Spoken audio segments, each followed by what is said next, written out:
hi everyone. Welcome to the webinar of Capricorn Power. I'm really excited for you all to learn from the team here.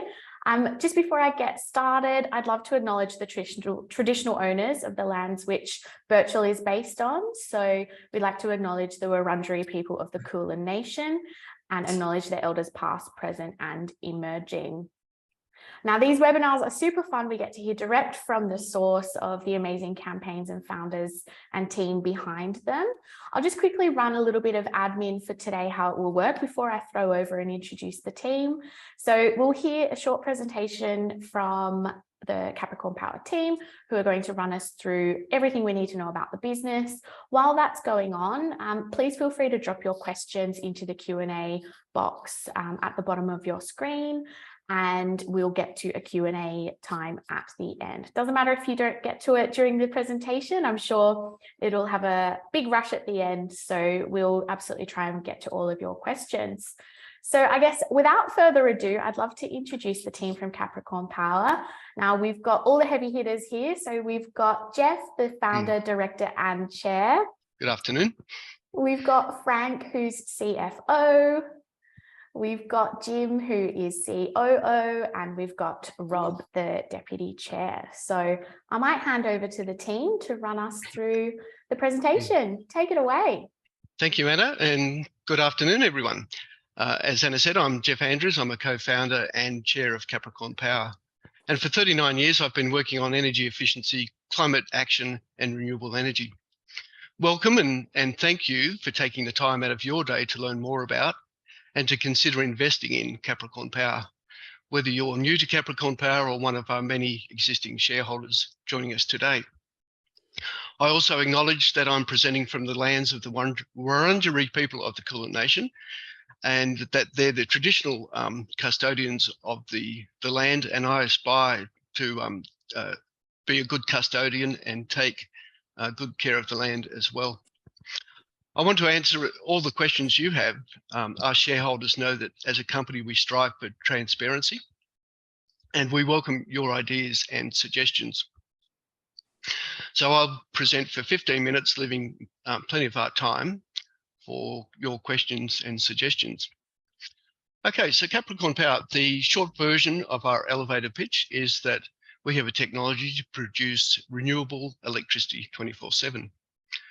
What I'd like to cover this afternoon is an overview of the problem or problems that we want to solve, our solution, and a description of the investment.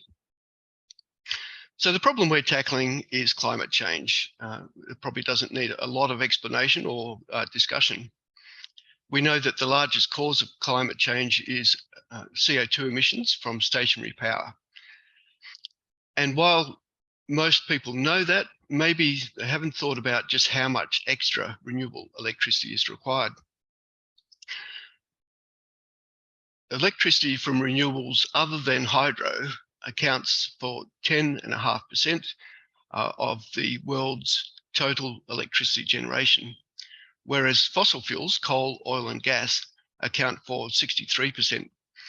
So the big challenge we have is for those renewables other than hydro to do what they're doing now, plus to do what coal, oil and gas are doing.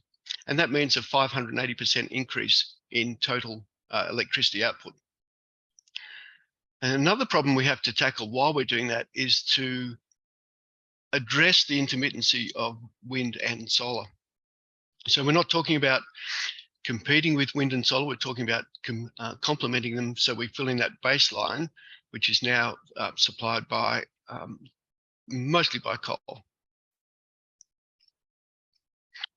And some of the other problems that we think we can solve in the process are the way we waste resources, the need to transport waste long distances, and increasingly running out of landfills.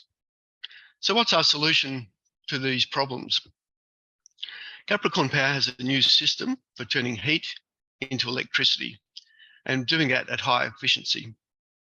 This chart on the right here shows the efficiency of our system, the design efficiency of our system at various temperatures. And we're comparing that with steam, which is the the technology used for generating most of the world's electricity still, and down to the bottom left, organic Rankine cycle. What this chart shows is not only does our system have a higher efficiency, but our efficiency is maintained at small scale. So it's suitable for distributed energy systems.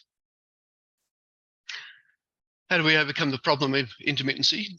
Well, we tackle that problem in much the same way that fossil fuels do. In other words, we take energy sources that have storage built in, but we do it with energy sources which are sustainable, free, and don't destroy the planet. So this means we can generate electricity when it's required, rather than having to go through an intermediate step of putting it into a battery, taking it out again, and losing about 15% of the electricity in the process. Our engine combines the best features of an internal combustion engine, which we're very familiar with because there are literally billions of them. And those advantages include manufacturability, familiarity, and high efficiency at low scale. But we also pick up the efficiency of external combustion, which is typified by a coal-fired power station. And those advantages are the ability to use different fuel sources, even with the same engine, without modification. A clean exhaust, because we have plenty of time for combustion. The speed of combustion is not driven by the speed of the engine, and quiet operation. Looking at ways we can actually power our system, it was actually designed to be driven by concentrated solar thermal, and of course solar thermal energy or solar energy is unlimited. But if we just look at the waste sources that can be used to drive our process, we've identified over 50 sustainable, free, and widely distributed energy sources. And just the first 10 of these that we've quantified would be sufficient to generate 29% of Australia's electricity using our engine. So our system is like solar PV in that it's distributed. You might think about Australia used to have 30 power stations, and now we have about 3 million. But our system, while it's distributed like solar, it complements solar because it provides continuous electricity. It's like electric vehicles with the goal of reducing greenhouse gas emissions, but it has a much higher return on investment and a much lower cost to get the same greenhouse benefit. And it's similar in some ways to diesel backup at customer sites because it provides independence from the grid or grid resilience. But unlike diesel, because the running costs are low, it can be operated 24 hours a day. So let's have a look at the investment. I'm going to run through what our company looks like, the market for our solution and the demand, the intellectual property position, revenue model, and of course the team. So our company is a public unlisted company. We have 820 shareholders. There are no dominant shareholders. The maximum any shareholder has is 15%. We have all ordinary shares, so there's no complicated preference shares or founder shares or different classes of shares. They all have the same value and the same voting rights. Our company is governed by a standard constitution, which is available through Birchal, and for existing shareholders through our share registry. And the company valuation at this stage is $17.8 million. Of course, having a great business plan and great technology requires a great team in order to make the best use of that technology and the opportunity. And our board, executive, and technical team and our advisory panel have extensive experience in all the areas that are required to make this venture a success. They're in the areas of intellectual property, technology, the energy industry, and commercialization and finance. We know that this is a $1 trillion market, a multi-trillion-dollar market, just in equipment replacement. So replacing electricity generation equipment with renewable systems. And it's worth even more as a energy as a service model.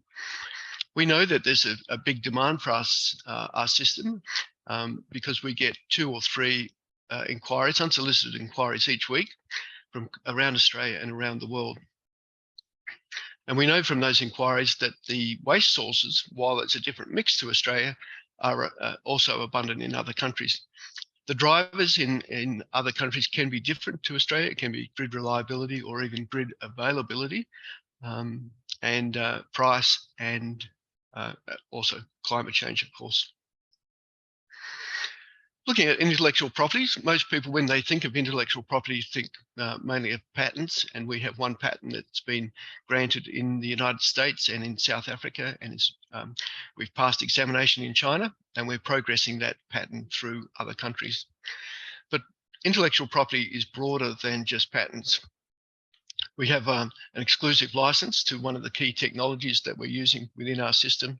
We have trade secrets, and we have an extensive knowledge of the energy industry and how to sell energy solutions into business. We've calculated the value of our engine to end customers, assuming that that customer wants a 20% return on investment. And we've also calculated the the cost of producing the first engine, which is shown in the red line here. And you'll see for quite a few applications, even with our starting engine, our starting price, our value of the engine is above the cost of producing the engine. Now, this is quite significant because it means that we can scale up quite quickly. If you think about solar PV, it took from 1955 until about 2010 to be competitive with the grid, and then volume started ramping up. Because we're in that position on day one of our commercialization phase, then we can scale up much more quickly. And of course, we want to drive, and we will drive down the price of manufacturing the engine. We've identified tangible opportunities to do that. So it's not just relying on the theory of Wright's law and the empirical evidence of driving down costs as you produce more engines. And you can see from this chart that it only takes 10 engines to be down at a cost of, a price of $5 a watt, and that makes us competitive with exporting to the grid. So our business model is both an engine sales and energy as a service, which is more lucrative. Different customers will want different financing solutions. And there are other elements to the value stack in green certificates, green heat, and possibly hydrogen. So we've reached quite a milestone, and I won't go into this in too much detail because Jim will cover off on it, but we've solved a big chicken and egg problem, and that is that large investors, large institutional investors and potential trade partners want to see the engine running before they'll invest. But of course, building a new technology, doing the engineering as well as the building requires a lot of investment. And so we're grateful to those early shareholders who have enabled us to do that. We're now scheduling further demonstrations for potential investors, customers, and project partners. Again, Jim will go into more detail on that. So what does the investment look like? We have available 80,000 shares at $5 each, so that's a limit of $400,000. The way we will use these funds is to continue the engine reliability and performance improvements and demonstrations, develop project concepts and customer proposals, plan the engine production, but not start the engine production, and liaise with large corporations regarding potential investment of $5 million, which will allow us to start on that commercialization phase. So that's the engine sales and production.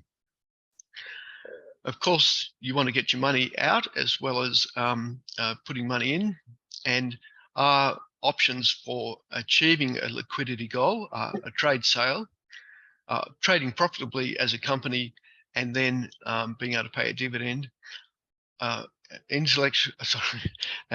initial public offering or a float on the stock market. Probably the first one most people think of, but it's not necessarily the best one. And there's the potential for limited volume off-market sales. As I'm sure you've read many times in this Birchal campaign, always consider the offer document and the general CSF risk warning before investing. So in summary, the problems we're tackling are climate change and increasing the quantity and reliability of renewable electricity.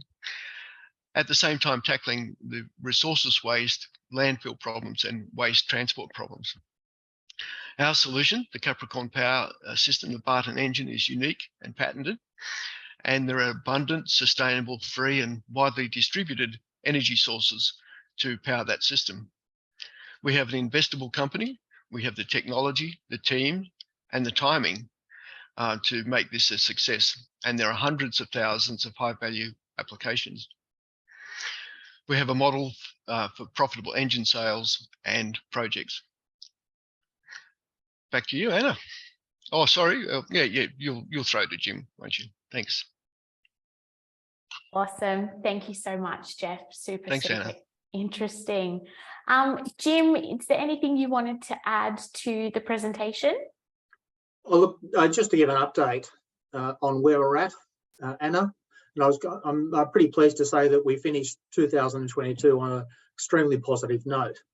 We were able to complete the engine build, and we've also tested all the various subsystems, safety controls and procedures, and we've successfully commissioned the engine.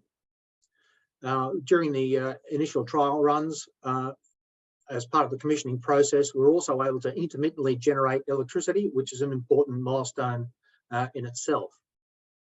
We've now moved on to the 100-hour reliability trials, and they'll be undertaken over an extended period of time. We will be able to both conduct and repeat automated startup, shut down and test all the procedures and the processes as part of all that, as well as emulate automated emergency shutdown processes. Because we're dealing with high temperatures and high pressures, we need to make sure that the engine is properly protected in case of any unforeseen event. To date, the engineering team have achieved extended running of the engine at the design speed of 300 RPM, which is actually quite slow, with temperatures of over 400 degrees C, again, which is not that hot, and close to the design pressures. And these are the three key operating parameters. In the coming days and perhaps weeks, in addition to the mechanical reliability testing we'll be undertaking, we'll also be focused on optimising the engine operating conditions for electricity generations, and we'll be able to demonstrate that to potential buyers and investors. And that's it for me, Anna. Thanks, Jim. All righty. We'll throw now to some of the questions. That's my phone. We forgive you. Awesome. Well, we've got some questions that have come in. So thank you so much for that information, and thank you so much for the questions that have come through. Please pop in any more questions that you're having, and we'll get to them shortly. So our first question is, I know the company's recently commenced its 100 hours of operation test of its demonstration engine. Is it possible to get an update on how this has progressed? I think that's one for you, Jim. Yeah, look, we're still in the early days of the testing. We've probably got something like 10 to 15 hours up our sleeve, and the engine continues to run as expected. So there are no hiccups at this stage. We're in the process now of really fine-tuning the electricity generation portion of it. We're very confident that the engine itself mechanically will continue to operate effectively and as designed. Now it's about finding a sweet spot to maximise energy generation. Wonderful, thank you. And then we've got, obviously you've mentioned that 400 degrees isn't that hot. We've got a wonderful question here. It seems pretty hot to me. What temperature does the Barton engine need to function? Could it potentially run off waste heat from residential premises? Yeah, so I'll take that one. You're right, 400 degrees is hot, and so our system runs at 430 odd degrees, and so we need a temperature above that to operate. So clearly that's not a temperature in your house, I hope, although some days it may feel like it. there are plenty of waste heat resources way above that temperature, so we're not spoilt for choice. So examples are waste processing, pyrolysis or biochar companies. Typically their processes will run between 700 and 1,000 degrees. Even the exhaust on internal combustion engines that might be sitting at mine sites or landfill gas sites will run at 550 odd degrees. It does raise another question that I didn't touch on, and that is the size or the scale of our solution. So we're targeting 100 kilowatts up to 1,000 kilowatts, which is suitable for medium-sized factories, small towns, mine sites, etc. So, but not residential. Awesome, thank you. We've got another question here from Michael. Thank you. When Capricorn Power was founded, the emphasis was on using waste heat, that is, heat that was created to do something else, for example, at a crematorium. Today's presentation seems to be on burning waste for the sake of the heat in order to create electricity. Has Capricorn Power changed focus? Thanks, Michael. Yeah, we've probably adjusted our focus a bit over the years, partly in response to market inquiries, although interestingly, I talk about those 3 inquiries we get per week. One of those last week was for a crematorium business in Norway. So that's still on the cards, and there are reasons that industry wants to be able to generate their own electricity, so-called green funeral business. We're not really constrained by the type of waste. So I'm not sure whether that answers your question, Michael. Maybe pop another question in there if I haven't answered it completely. Awesome. Thanks, Jeff. We've got another question from Travis. 2 questions, actually. Do you have a ballpark time frame for commercial production of the engine? Yes, we do, but it's dependent on getting that larger investment, which is why we're talking to those larger investors. So the ballpark, as you say, time frame is 6 months from when we know we've got that money in the bank. So that's 3 months to build to order the parts for the first engine, 6 weeks assembly, and then we get faster and faster from there. Will it be wholly Australian made? That's certainly our intention. I know there was a tendency to push all manufacturing out to China. We're certainly aware as a team of problems that creates. It sounds cheap until you really look into the detail and try to sort out problems that arise along the way. Australia certainly has the capability to build this engine. It's a lot simpler than a car, and of course until recently we had 3 car companies, and before that we had 5 or 7. Those skills are still here if you know the right manufacturers, and I've worked with about 35 of those tier 1 and tier 2 manufacturers. So is Jim, so that's our intention, to manufacture in Australia. Awesome, thank you. And Michael's just got a clarification on his question. He said, so you're burning stuff to create heat, not to do something else? Potentially both, Michael. So if a business is already creating heat as part of their process, so and there's quite a few companies that have approached us that are sort of flying under the radar, that are developing projects for producing biochar. For example, we're demonstrating our engine this time next week to a company that's got plans to produce, and this is publicly available information, 500,000 tonnes of biochar. Now, they will create heat in that process. They need electricity to run the process, and they're not on the grid, or where the timber isn't on the grid. So their alternatives are, the main alternative is diesel. So that's an example where there's an existing heat source. Of course, the other potential, as you say, is where there's a resource that isn't being turned into heat that we could turn into heat, or we could turn into useful heat. So we're aware of landfill gas sites which are just flaring the gas because internal combustion engines aren't suited or aren't economical for that. And then there's others that might have, for example, a factory and tons of olive pit waste or nutshells or other forms of waste that aren't being turned into heat, but we could turn it into heat and a useful product and electricity. Awesome. Thanks, Jeff. We've got a question from Amy who said, now that the focus is on burning waste materials such as biomass, how will the Barton engine be handling waste or potentially dangerous gases released as part of this process? Yeah, good question. So when we think of burning, it's easy to assume that's a bit like an uncontrolled incinerator. The companies that we've talked to as potential partners have pyrolysis machines which can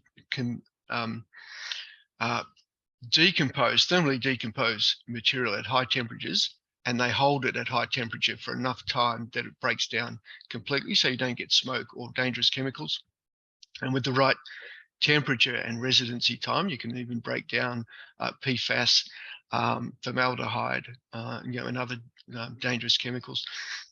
Our preferred position would be to use those companies who are taking care of the EPA compliance and the science of combustion, and for us to take either the heat or pyrolysis also gives off gas, which we could, and the gas is clean, we can combust the gas. So basically the same process that we're using in the demonstration engine now.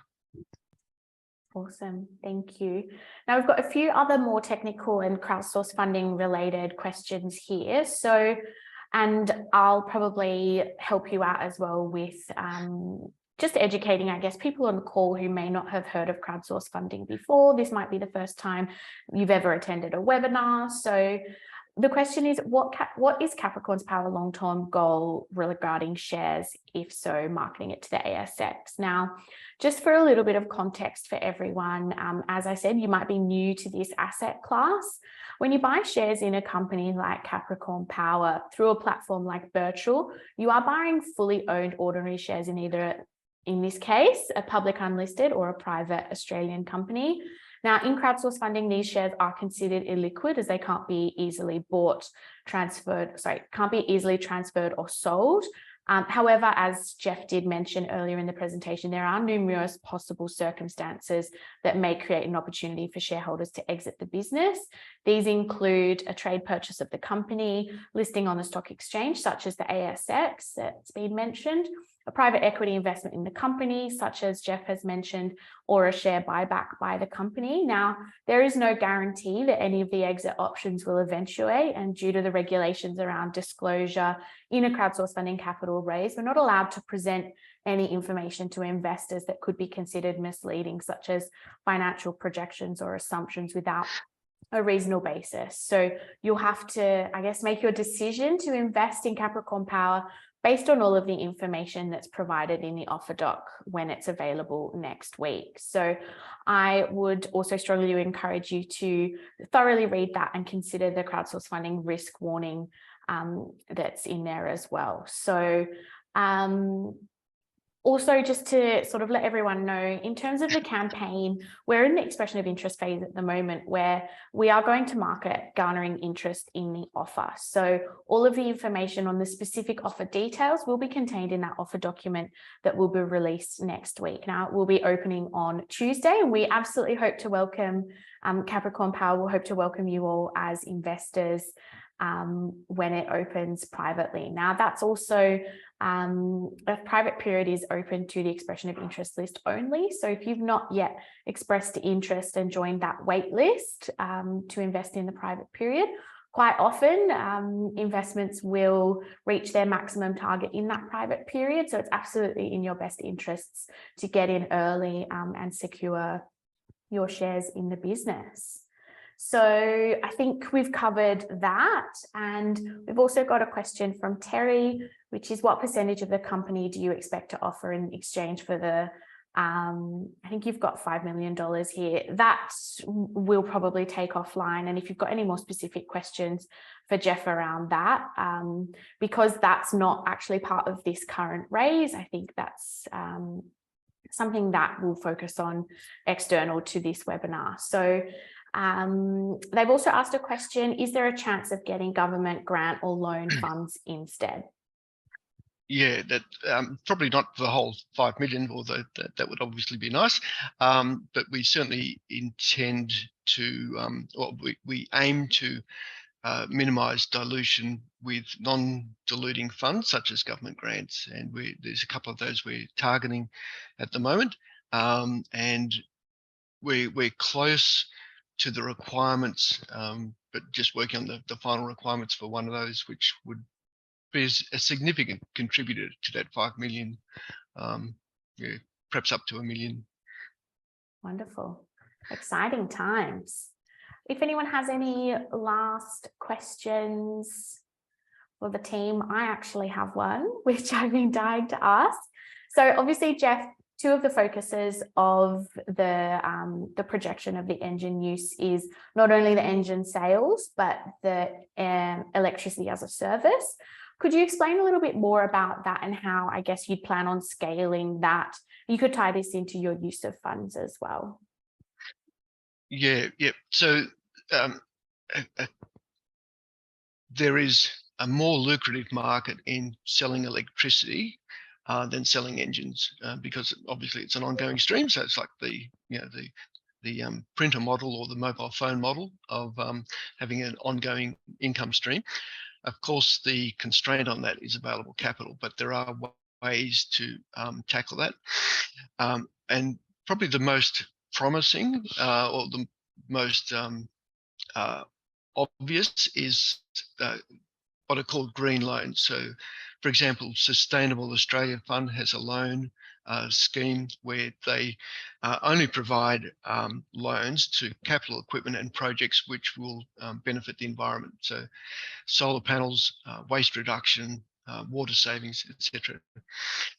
So we have had some discussions with them, and we're confident that once we demonstrate the first engine and its performance, that future engines we will be able to fund on a project basis rather than having to fund it out of shareholder funds or capital company funds. Frank, do you want to add anything to that? No, look, I think the overall thing is we've got a number of options as we move forward. I think the key thing being is that we've got a rough figure of about $5 million. We want to make sure we've got enough to be able to do what we want to do, and ideally working with different government bodies and others to make that happen. Thank you. We've got another question here. What's the current fuel the engine is using in the tests? Kim, do you want to talk about that?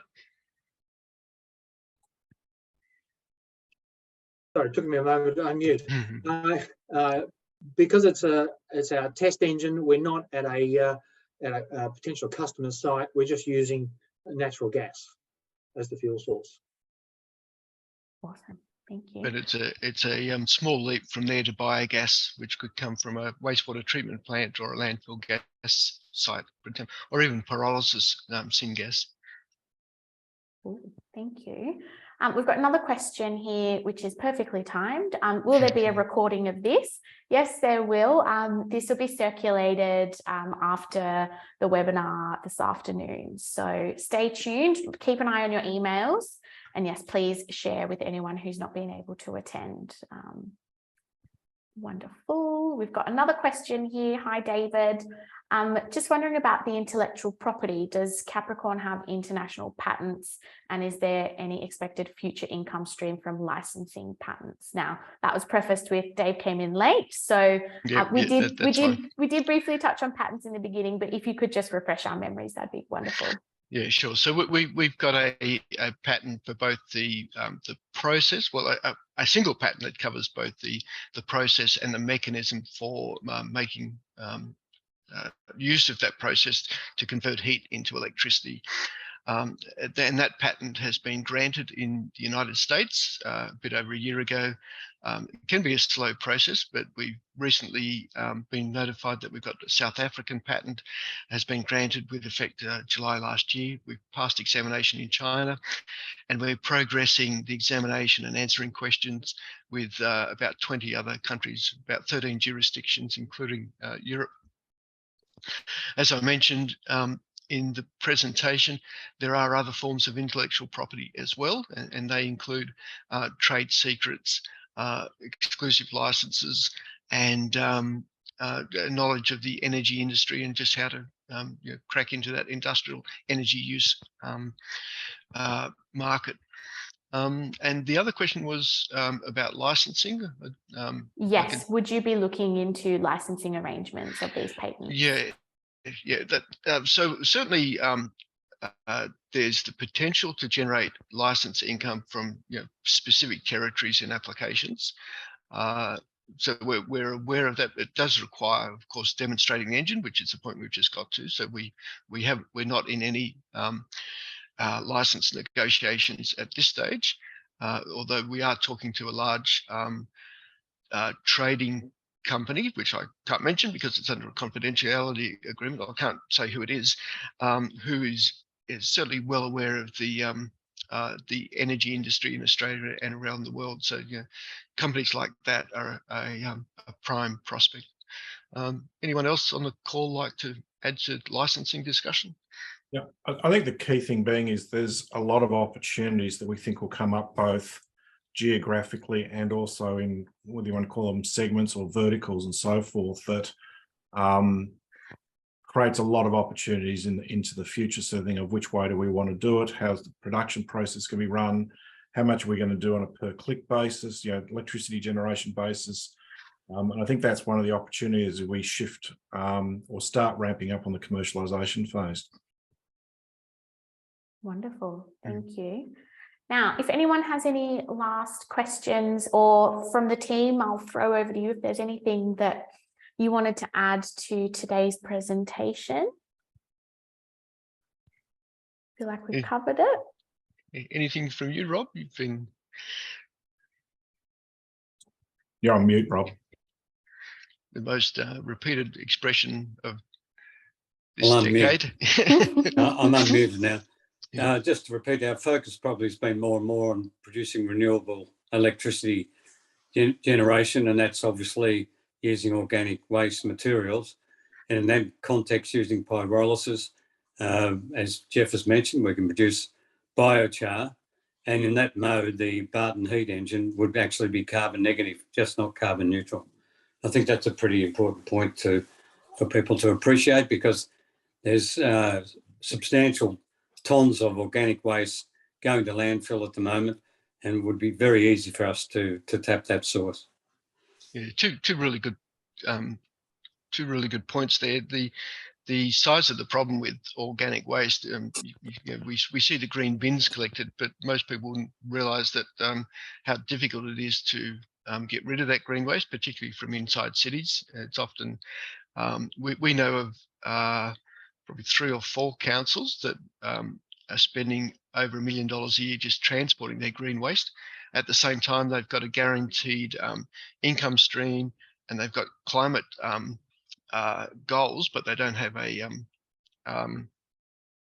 they don't have a mechanism at this stage for conveniently and economically converting that waste material into renewable electricity.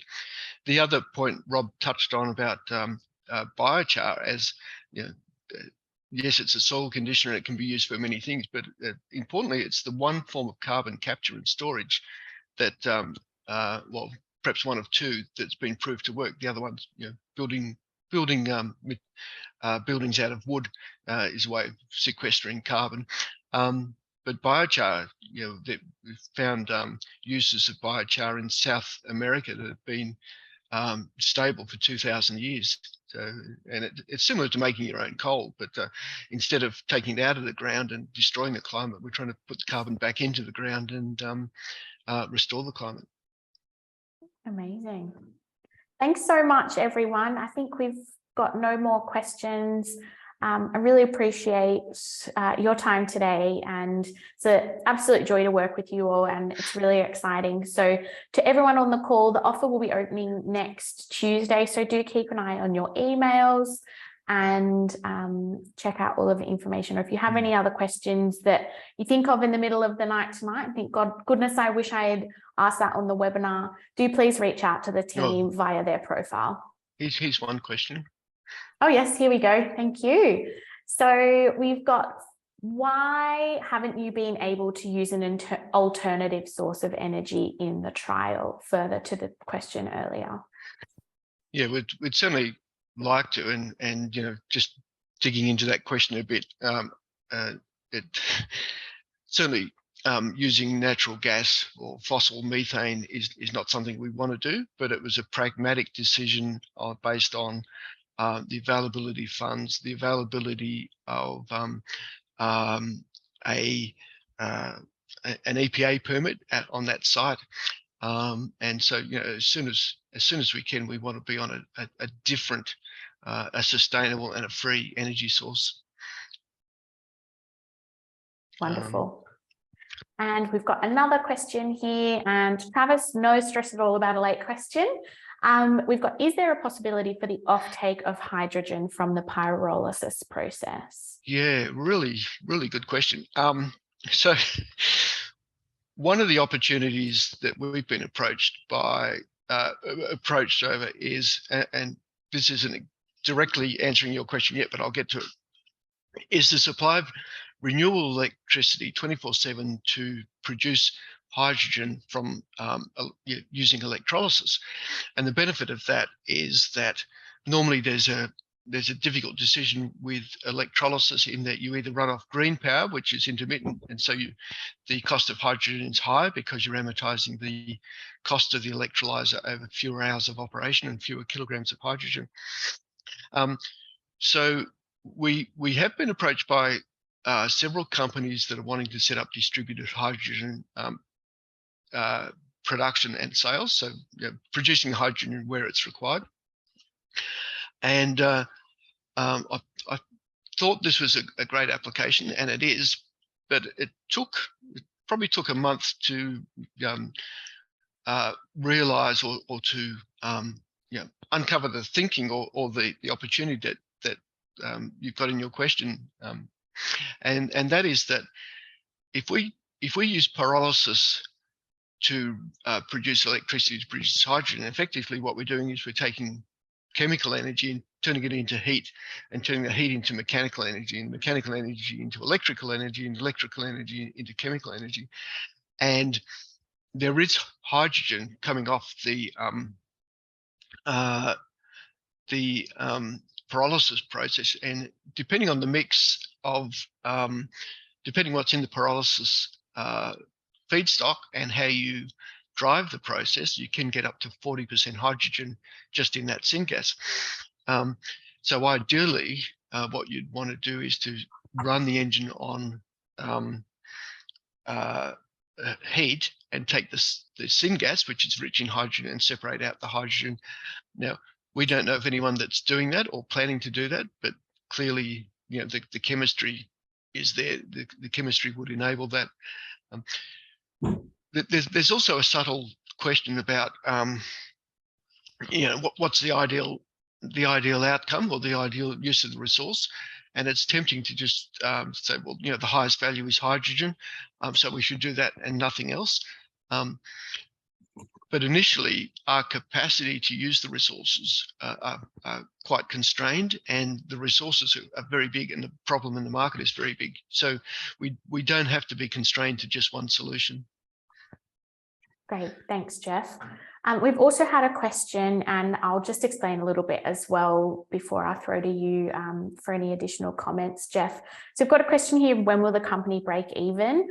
For just a little bit of context about how we run these offers as a licensed intermediary, ASIC takes a firm view about future projections, whether that be about product, revenue, return on investment, for example. A lot of the ventures who are featured in this asset class are early stage and as such don't have trading histories often, or for example, Capricorn Power is currently in the process of testing and proof of product stage at the moment. Now, they've got wonderful plans on what their revenue modeling could look like, but it would be considered misleading at the moment to provide any projections on what that would look like. So we'll highly recommend you to please look at the offer document that will come out next week, showing all of the financial statements, the business's plans and activities to date as well, all outlined in really wonderful detail for you to sink your teeth into. So